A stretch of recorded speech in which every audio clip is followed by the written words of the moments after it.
ज्याच्या आयुष्यामध्ये अगोदर पर्याय शोधून ठेवलेला असतो, म्हणजे ज्याच्या आयुष्यामध्ये अगोदरच पर्याय असतो ना, त्याच्यानंतर त्याला कितीही जीव लावू देत आपण, आपली किंमत त्याला कधीच कळत नाही. हे एक कडू सत्य आहे बरं का. या गोष्टी तुम्ही अनुभवल्या का कधी, सांगा बरं मला.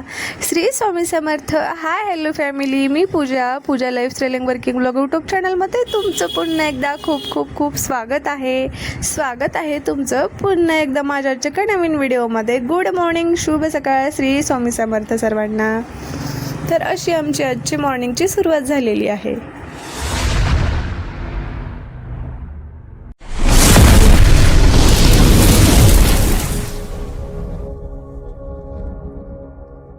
उठ मम्मा, सकाळ चालली. मी तुझ्या अगोदर उठलो.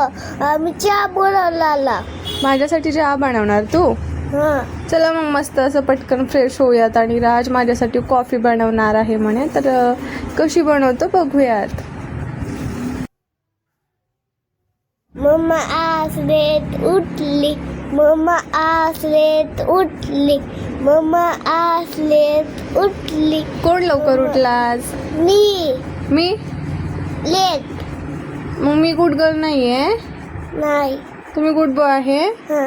तर आज ना आज माझ्या अगोदरच उठलेला होता बरं का. आणि ज्या दिवशी ना जास्त वेळ झोपायचं असतं, सुट्टी वगैरे असते ना, तेव्हा राज अगोदरच उठून बसलेला असतो. जसं की मला सांगायचं आहे, माझी तब्येत वगैरे ठीक नाही आहे म्हणून मला कधी रात्री झोपायला वगैरे वेळ होतो, म्हणजे मी लवकर झोपत नाही. मग मॉर्निंगला काय मला जाग येत नाही, तब्येत ठीक नाही आहे म्हणून असं वाटतं की आज थोड्या वेळ आराम करायला पाहिजे. आणि आज आपण सुट्टी घेतली आहे तर जास्त वेळ आराम करावा असं मला वाटत असतं. पण नेहमी राज काय करतो, त्याच दिवशी थोडंसं लवकर उठतो. तर मला आता इथे उठायला 10 वाजले होतं बरं का. ते सुद्धा मी तुम्हाला टाईम दाखवला होता. आणि राज पण बोलत होता, मम्मा 10 वाजले, तू कधी उठणार. तर फायनली चला उठूयात, आपण फ्रेश वगैरे होऊयात आता.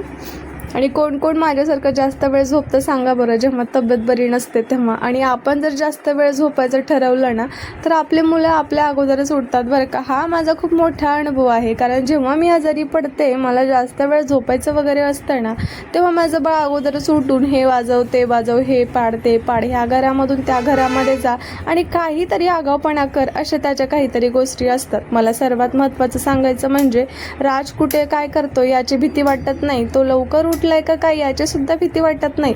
पण जेव्हा तो किचन मध्ये वगैरे जातो आणि काहीतरी आगाऊपणा किचनमध्ये वगैरे जाऊन भांड्याचा वगैरे आवाज आला ना, तेव्हा मला जास्त टेन्शन येतं. कारण लहान मुलं आहेत, त्यांना गॅसची वगैरे जास्त काही माहिती नसते आणि गॅसला जाऊन वगैरे काही करत असतं. जसं की आपलं दूध वगैरे ठेवलेलं असतं, मग तो कधी कधी बोलतो, मम्मा मी दूध वगैरे गरम करू का.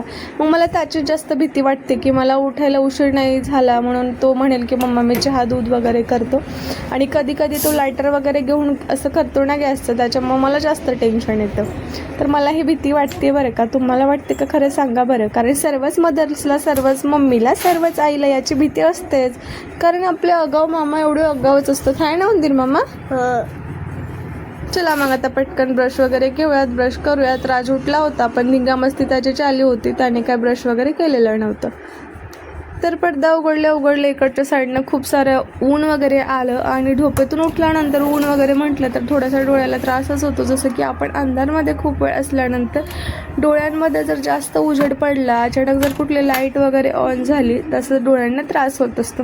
जसं की शांततेत चाललेल्या आयुष्यामध्ये अचानकच कुठलं वादळ आलं ना, मग खूपच त्रास होतो. जसं की आयुष्यामध्ये पण आणि आपल्याला पण येणाऱ्या वादळाला काय माहिती असतं की आपल्या येण्याच्या वादळाने कोणाला तरी जखम झाली, कोणाला तरी त्रास झाली, हे त्या वादळाला कळत नाही. पण ज्याच्याकडे जे वादळ आलेलं आहे ना, त्याला वाटतं की आपल्या शांत आयुष्यामध्ये हे वादळ कशाला आलं असेल.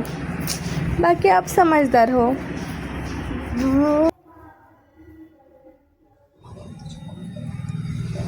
चला तर मग इकडे ब्रश करून घेऊयात. आणि आपल्यासाठी इकडे मस्त अशी छान कॉफी रेडी आहे. कॉफी रेडी आहे मम्मा. कॉफी लिहिली आहे मम्मा. मम्मासाठी मम्माच्या बालाने एक कॉफी बनवली. कोण बनवली? मी. कशी झाली? मस्त. तुम्हाला आवडते कॉफी हो. का दूध? दूध. चहा नाही, कॉफी. लहान मुलांनी काय प्यायचं असतं?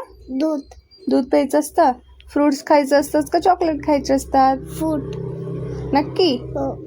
जेवण करायचं असतं का बाहेरचं खायचं असतं? जेवण करायचं असते तर खरं. चला, मस्त अशी इकडे कॉफी घेतली आणि जास्त मोठा आज कप भरलेला होता. तुम्हाला माहिती आहे मी हाफमधला हाफ घेत असते, पण आज जरा जास्त स्पेशल कॉफी अशी बनवली, त्याच्यामुळे एक्स्ट्रा जरा जास्तच घ्यावं म्हटलं. तर कधी ना कधी काही गोष्टींचा, सगळ्या गोष्टींचा अनुभव पाहिजे आणि सगळ्या गोष्टी आयुष्यामध्ये करून बघायला पाहिजे असं तर मला वाटतं. तर त्यामुळे इकडे आज मी कप फुल भरून घेतलं. सक शिकलं असं काहीतरी म्हणतात, म्हणजे शिंकलं असं म्हणतात, ते खरं असतं. पण मध्येच मी वॉइस ओव्हर करत होती आणि राजने मध्येच अशा काहीतरी गोष्टी केल्या, त्याच्यामुळे मला आता हे काही स्किप पण नाही करता येत. तर चला, काही हरकत नाही आहे. तर थोडंसं इकडे माझं कॉफी सांडून पण गेला जेव्हा मी इकडे घेऊन येत होते, कारण किचनमध्ये काय फॅन वगैरे नसतो, तिथे जास्त गरमी होते मॉर्निंगला.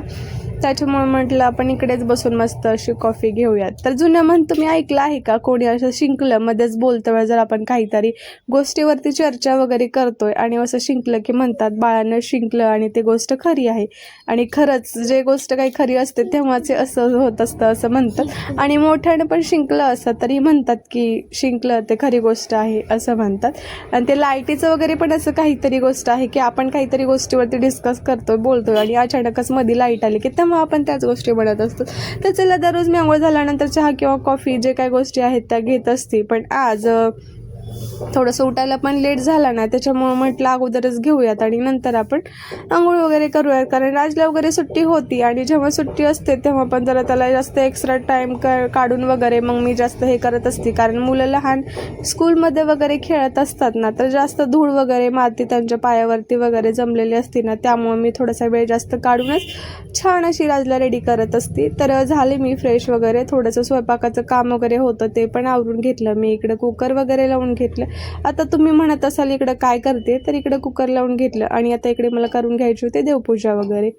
त्यासाठीच मी इकडे पाणी वगैरे घेत होते. जसं की आता पाणी वगैरे घेतलं देवासाठी, आता तिथं नेऊन ठेवून माझं सर्वात महत्त्वाचं काम उठल्यापासून अगोदर हे असतं की कुठले सॉन्ग वगैरे लावणं, किंवा जास्त कधी काय वाटत असेल म्हणजे आता आज स्वामींचे सॉन्ग वगैरे ऐकले पाहिजे, तरच तर तसं मी दिवसातून 1-2 तरी स्वामींचे सॉन्ग वगैरे ऐकते. त्यांचं सतत असं जप वगैरे माझ्या मनामध्ये करत असते. श्री स्वामी समर्थ हा तुम्ही सुद्धा तुमच्या मनामध्ये नेहमी केलात तर मन शांत आणि समाधानी राहतं बरं का. हे माझा सर्वात मोठा अनुभव आहे. तर आता इकडे मोबाईल मी घेतलेला आहे. चला आपण स्वामीचे इकडे सॉन्ग लावून ठेवूयात आणि देवपूजा वगैरे करून घेऊयात. तर नेहमी तुम्ही सॉन्गसुद्धा दुसरे पण ऐकत असाल ना, तर कधी स्वामींचे सुद्धा ऐकून बघा. जेव्हा कधी तुम्ही स्वयंपाक वगैरे करत असाल किंवा देवपूजा वगैरे करत असाल तेव्हा. तर इकडे मी आता लावून ठेवलेले आहेत. एक लावून ठेवले की खूप वेळ चालत असतात. जसं की आता माझं पूर्ण देवपूजा वगैरे करेपासून स्वयंपाक वगैरेपर्यंत हे चालत असतं. तर चला आपण आता सॉन्ग लावून घेऊयात आणि पूर्ण देवपूजा वगैरे करून घेऊयात. तर तुम्हाला ज्या देवाचे गाणे वगैरे आवडतात तुम्ही ते सुद्धा लावू शकतो किंवा स्वामीचं लावू शकतो. ज्या काही गोष्टी तुम्हाला लावायचे ना त्या लावू शकतो. कारण शांततेत ना असंच केल्यापेक्षा देवपूजा जेव्हा तुम्ही ते लावतो आणि मनामध्ये गुणगुण काहीतरी देवाचं नाव घेऊन करतो ना, तेव्हा आणखीन तर आपण म्हणतो ना देवावरती फुलं वगैरे असतील, गंध वगैरे लावलं तर छान अशी पूजा होते आणि प्रसन्न होते. तर मला तर नेमकं ना ज्या दिवशी जास्त असं पितांबरीनं वगैरे हे करून धुवून घेतोत ना आपण, जास्त वेळ काढतो, त्या दिवशी तर मला खरंच खूप छान वाटतं. पण दररोजच्या वेळेस पण मी पूजा वगैरे करते, गंध वगैरे लावून घेते आणि थोडेशी फुलं असतात ना ते घालून घेतलं ना देवावरती, खरंच खूप छान वाटतं. तर हा जो आहे ना गुढीपाडव्याचा व्हिडिओज आहे बरं का, जो आता राज दाखवतो तुम्हाला. कारण गुढीपाडव्या दिवशी मी काय व्हिडिओज नाही घेतला आणि ते काय सेलिब्रेशन नाही केलं. पण राजने ड्रेस वगैरे न्यू घातलेला होता आणि हे हार घातलेलं होतं. माझे फ्रेंड्स घालणार आहे तसं मला स्कूलमध्ये त्यांनी सांगितलं आहे, तर मी सुद्धा घालणार आहे मम्मा असं राजने सांगितलं.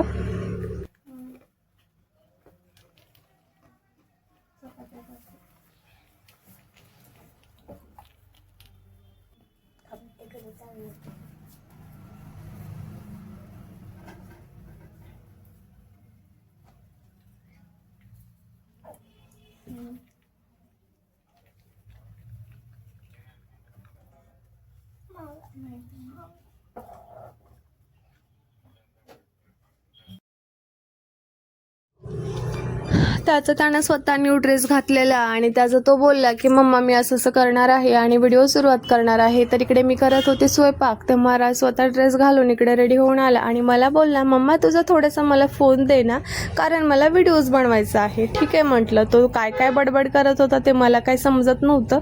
मग थोडासा त्याचा आवाज वगैरे तुम्हाला ऐकवलं सुरुवातीचा आणि ते गुढीपाडव्याच्या शुभेच्छा वगैरे असं सुद्धा बोलत होता. तर हा व्हिडिओ तेव्हाच टाकायचा होता, पण छोटासाच व्हिडिओ आहे म्हणून कुठला तरी व्हिडिओ सोबत टाकावा म्हटलं. त्यामुळे ही स्क्रिप्ट त्या दिवशीची आहे ज्या दिवशी पाडवा होता. ज्या काही गोष्टी आमच्या आयुष्यामध्ये नाही घडायला पाहिजे होत्या ना, त्याच गोष्टी नेमकं पाडव्या दिवशी घडल्या. पण जाऊ द्या, जे होतं ना ते चांगल्यासाठीच होतं, या गोष्टीवर मला प्रचंड विश्वास आहे. पण थोडंसं सॅड पण झालं होतं आणि आयुष्यात तसा दिवस कोणाच्याच येऊ नये जो दिवस आमच्या आयुष्यामध्ये गुढीपाडव्या दिवशी आलेला होता. आणि होतं काही दिवस काही गोष्टी सहन कराव्या लागतात. म्हणतात ना, चांगल्या गोष्टी घडण्यासाठी वाईट गोष्टींना सामोरे जावं लागतं, तेव्हाच कुठे चांगले दिवस येतात. आणि सगळे दिवस काही सारखे नसतात. असू द्यात, काही हरकत नाही आहे. भेटूयात पुन्हा नवीन व्हिडिओमध्ये. Bye bye family. काळजी घ्या सर्वांनी.